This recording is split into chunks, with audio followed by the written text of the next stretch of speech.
Bonjour à tous, ravi d'être là aujourd'hui. Donc, je vais faire une petite intervention très terre à terre. Du coup, on va revenir sur le terrain RH et certainement rejoindre un peu plus votre quotidien. Je pense qu'on rêve tous de l'IA, mais dans notre quotidien, on n'en a pas tant que ça aujourd'hui. Le constat aujourd'hui qu'on a fait, hop là, c'est la fin déjà. Voilà. La démarche que l'on a fait au sein de Célio, déjà, c'est qu'en effet, on a voulu accompagner cette transformation d'abord sur l'aspect data, avec une démarche qui est la suivante. Le premier, ça a été le constat, je pense qu'on l'a tous vécu en tant que RH, de désaccord avec la finance. Bon, quelle est la masse salariale brute? On donne un chiffre, la finance n'est pas d'accord, enfin bref. Donc vous l'avez tous vécu, et le problème de ça, c'est que si on n'a pas une qualité de data commune, on va pas pouvoir mettre en place une IA pour pouvoir faire des analyses et tirer le fil. Donc le premier constat, ça a été de dire qu'on a eu une mauvaise qualité de données, ou en tout cas qu'on avait des désaccords clairement identifiés. Donc l'année dernière, on a lancé un premier chantier hyper intéressant de définition commune avec la finance. Quand on parle de salaire, de masse salariale, par exemple, on met les apprentis, on met pas les apprentis, on met les provisions, pas les provisions, etc. D'ailleurs, maintenant, je mets des provisions dans la masse salariale, ce que je ne faisais pas avant. Mais maintenant, il faut faire des compromis. L'idée, c'est pas de gagner, c'est simplement de se dire qu'on parle de la même façon et qu'on arrête de s'arracher les cheveux ou de se disputer en réunion, en comex, sur ce type de sujet. Donc, définition commune. Ensuite, au-delà de la définition commune, c'est aussi de donner du sens à nos équipes, parce que l'IA, oui, c'est génial. En revanche, quand en tout début de chaîne, vous avez un gestionnaire de paye qui enregistre votre CDD et qui vous l'enregistre en accroissement alors qu'il fait un remplacement, bah, la data et l'IA derrière vous servira pas à grand-chose parce que votre base ne sera pas bonne. Et aujourd'hui, je pense que vous le connaissez tous aussi, nos gestionnaires de paye qui sont à la base de cette chaîne, ils n'ont pas forcément conscience derrière de ce qu'on va faire et de l'erreur qui va être... Enfin, de l'impact de l'erreur qui potentiellement peut être faite. Parce que finalement, enregistrer un CDD, c'est leur quotidien. En revanche, ils ne se rendent pas compte de pourquoi il faut bien le faire. Je vous donne des exemples, mais c'est des exemples qui peuvent illustrer l'activité quotidienne de tous nos collaborateurs. Donc il a fallu donner du sens, donc beaucoup de réunions avec les équipes pour leur expliquer le pourquoi et l'objectif que l'on va se donner. Donc cette première étape est faite. Donc maintenant, on est hyper copains avec la finance. Maintenant, les gestionnaires de paye ont conscience. Oui, je vous décris un monde idéal. Je vais vous raconter tout le bordel que c'est derrière. Hein. Donc dans ce monde idéal, tout le monde va bien. Donc voilà, bienvenue dans le monde de Célio, RH et finance du bonheur. Et donc les premières victoires, parce qu'on a quand même des premières victoires, c'est que vraiment, aujourd'hui, on parle un langage commun, on a des datas communes. Donc voilà, on en est là. Maintenant, il faut rentrer dans une culture data. Et ça nécessite en effet qu'au-delà de la fonction RH, il y ait une adoption de « je vais chercher de la data, j'essaye de comprendre ce qu'il y a derrière, à quoi peut me servir la data ». Donc rentrer dans une culture data-driven, donc on en est encore là. Donc là, on est vraiment dans cette étape-là. Ça veut dire que déjà, pas qu'au niveau RH, mais au niveau de l'ensemble des équipes, on essaye d'intégrer une culture data, notamment en recrutant beaucoup de personnes qui viennent de la data et de l'IA, pour pouvoir rentrer dans cette culture et commencer à développer des réflexes qui sont tout autres. Et puis ensuite, c'est d'aller plus loin, c'est-à-dire que là, je vous ai beaucoup parlé paye, parce que c'est quand même par cette base-là que les RH rentrent. Hein. C'est comme ça qu'on arrive, vous le savez bien, à calculer le turnover, etc. Sauf que c'est pas les seules data dont on a besoin.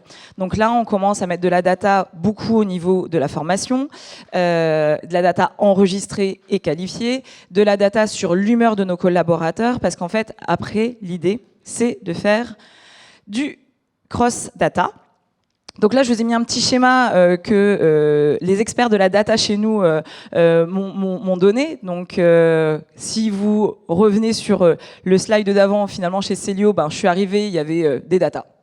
Voilà. Ensuite, on a donc préparé ces data en collaboration avec d'autres départements. Maintenant, on peut les visualiser. Donc, on est à l'étape 3.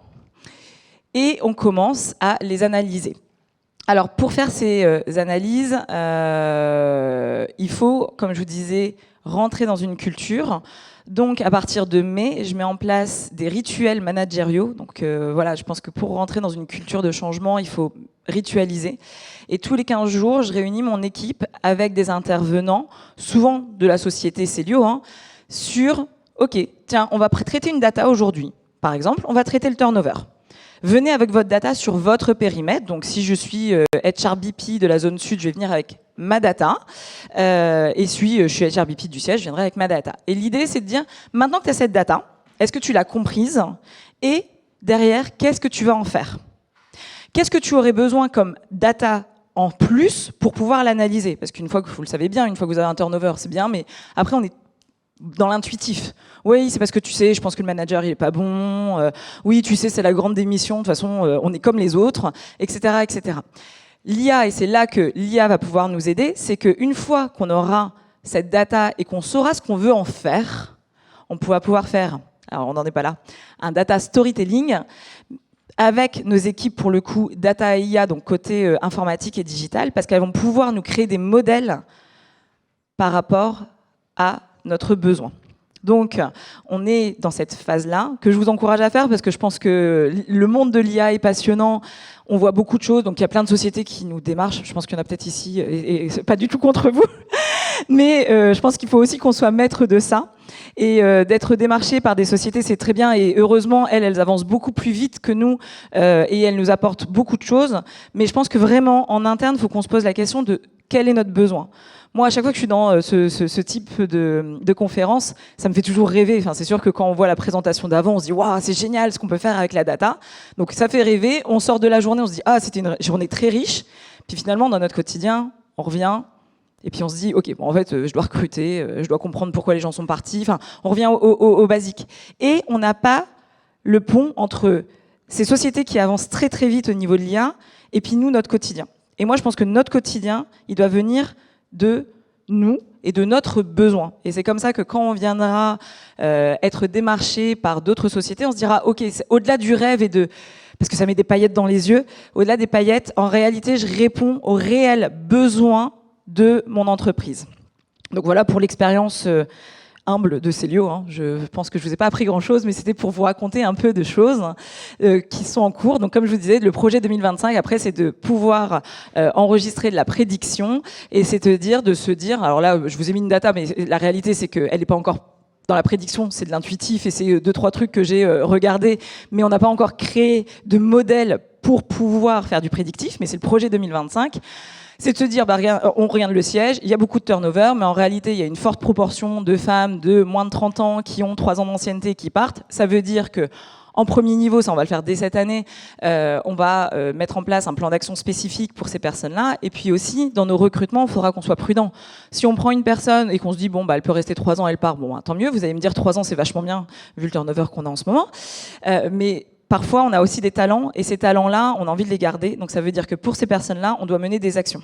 Et là où la prédiction sera intéressante, et c'est sur du long terme, c'est que la prédiction sera intéressante quand on arrivera à savoir ce qui fait rester ces personnes-là. Parce que moi, dans mon job intuitif, parce qu'on a l'intuition que l'IA n'a pas. Donc dans mon job intuitif, je me dis, bah oui, ces femmes-là, au bout de 3 ans, elles se disent, pour pouvoir évoluer en termes de salaire et de carrière, je pars. Bon, ça c'est mon intuition. Donc je me dis, dans les People Review, on va se dire, attention, quelqu'un qui a moins de 30 ans et 3 ans d'ancienneté, il faut lui proposer absolument un autre poste. Mais ça c'est intuitif, c'est peut-être faux. Peut-être que finalement, je vais lui proposer un autre poste et qu'elle partira quand même.